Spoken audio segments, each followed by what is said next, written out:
Omelet's honored this morning. We've got 3/5 of the fifth dimensions here live talking to you. Next to me is Florence Larue Gordon. She's married to the manager of the group. And then we have Marilyn McCoo and her husband next to her, Billy Davis Jr. So I guess I really should say Marilyn McCoo Davis.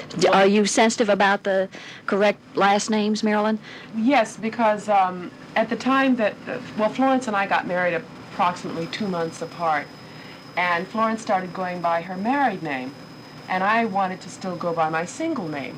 But because Florence was going by Florence Larue Gordon, everyone tried to make me go by Marilyn McCoo Davis. So it was a fight for about 2 years. I fought with my agents, my manager, I mean, you name it. So where is it staying now? It's Marilyn McCoo. I never fought with my husband. He said it's fine. He didn't have a problem with that. It didn't bother me, you know. But they say Marilyn McCoo, and in some places they say Marilyn McCoo Davis.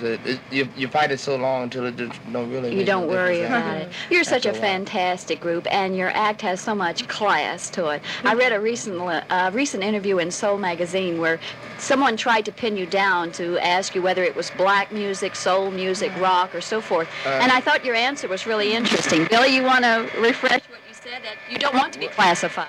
No, we don't want to be stereotyped. You know, we don't want to be stereotyped as a group that just sings one type of music.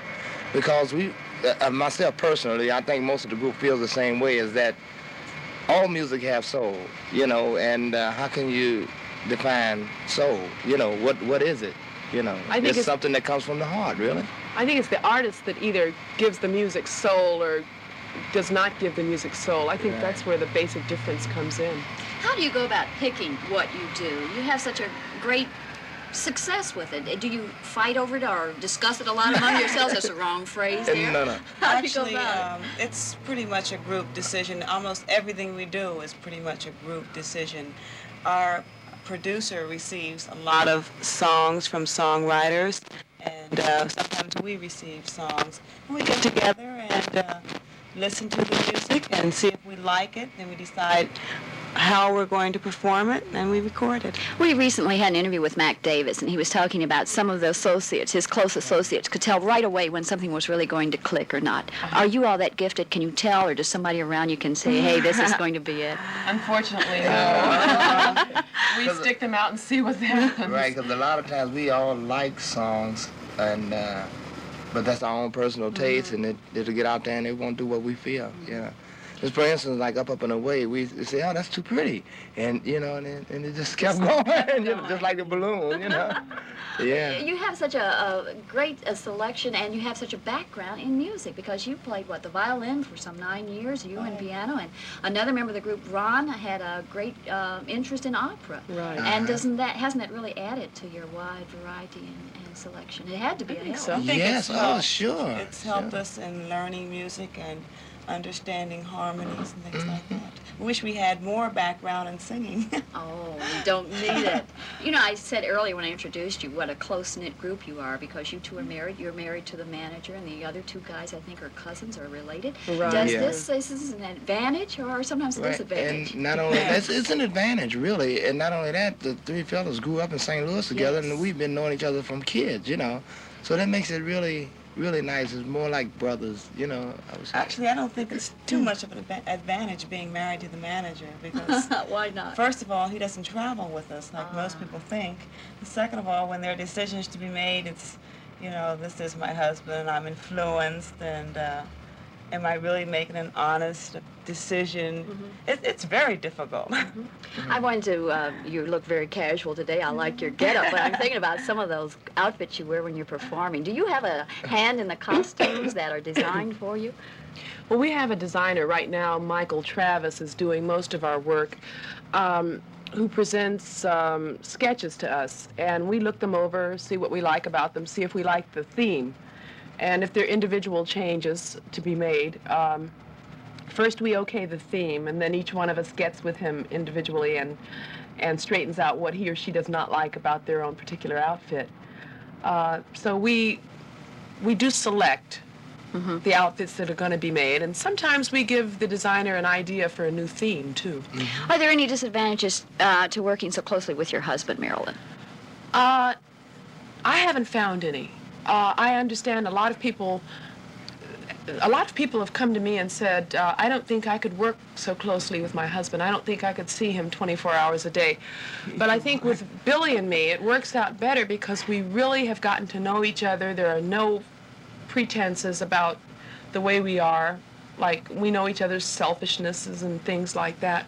I think perhaps the biggest problem that we would have is that we don't spend enough time alone. In that respect, I mean,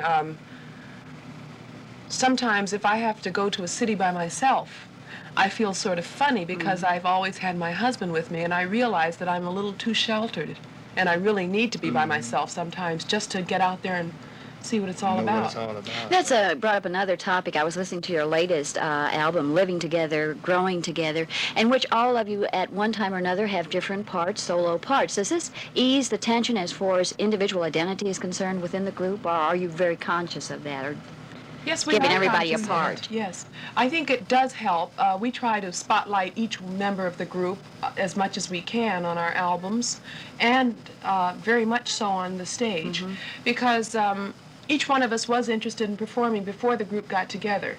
And I think the only successful way that you can keep performers together is to give them a chance to be recognized. Billy, one of your first groups you started out, I've forgotten the name of it. I read about it recently. I want to know if that had any gospel connections, or did you start out in gospel? What was the name of the first group you sang with? The first group was called the Emeralds. Yes, that's The what I'm Emeralds. thinking of. And then after that, we changed our name to the St. Gospel Singers of St. Louis, Missouri. I sung gospels for 4 years up and down the road with Alex Bradford and James Cleveland, and all the big gospel singers, because we had records at that time, you know. This was when Sam Cooke was living. Yes. You know, I knew a lot of these people. And it was a really an experience, you know, for me to be able to travel like that and meet these people and know where I was going, you know.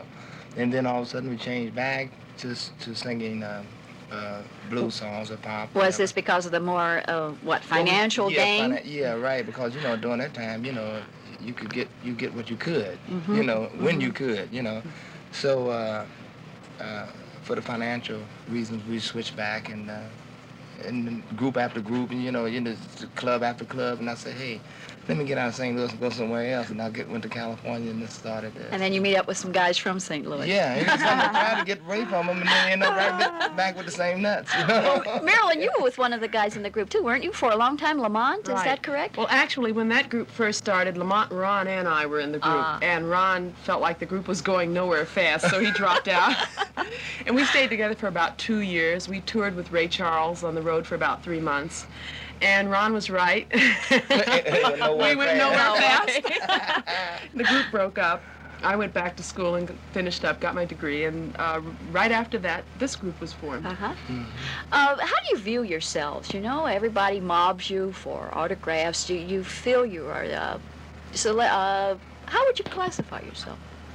I think Stars, we are. entertainer stars? I think you could say we are stars. I don't think that we're superstars. We don't have that much trouble with people mobbing us. They do ask us for autographs when we're shopping or walking down the street. But basically, it's not a very private life at all. That's the one thing I would imagine that you would change if you could. Sometimes, because it's kind of fun to be recognized when you're in the mood, but you can't have it happen when you want it. What about family and children? Do you, Florence, how many children? I have 3 children, 2 from my husband's former marriage, and this is one of the most difficult things for me, of course, being away from the family. But my older children realize that I'm a working mother, and this just happens to be my type of work. Do they ever at times travel with you? Yes, they do. We take them to Las Vegas and any place where we are in one place for a period of time that the children are not in school. The baby has gone on all the trips with us in the past. However, this tour I decided to leave him home because he's 3 now and he's going to day camp, and He has I other decided it's time activities. for him to be with people his own age. They realize who Mom is, though, the baby. Oh, yes. Oh, yes. What about you, Marilyn? You have... Well, Billy has a son from a former marriage, and Stephen is living with us now. As a matter of fact, he's out on the road with us this summer. And he's Getting clowning in the background. Now, Florence, one final question, then I'm going to let you go get ready for the show. This latest album has the title Living Together, Growing Together is one of your names of the songs. Does that have any significance for the group as a whole? It didn't start out that way. Actually, we recorded it because it was the title theme of the movie Lost Horizons, and our record company wanted us to record it. But I guess if you think about it, it does mean something to the group. That you have learned and grown Right. and matured. Thank you so much for being with us. It was a great treat to have you on Omelet this morning, and much success, and I think you're just fantastic. Thank you. All right. More of Omelet right after this.